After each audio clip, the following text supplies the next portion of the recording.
Hirddydd.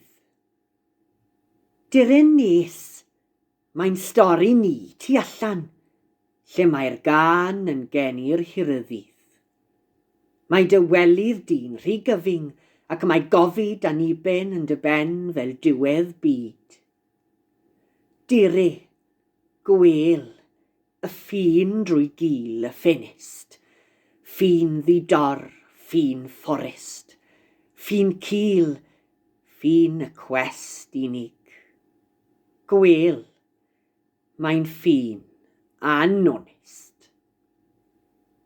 Dawn byw yw gweld nad yw'n bod.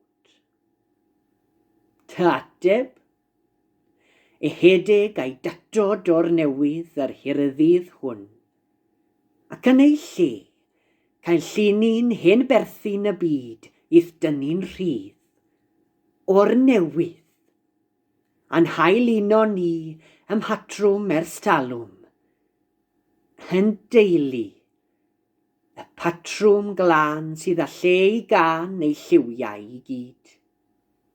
Rhyth yw'r ffin, gwthia'r ffenest, cei batrwm colwm calon. Gwel, yr edefyn golau'n galw, nofia, mor siŵr a llif y dŵr. Dire,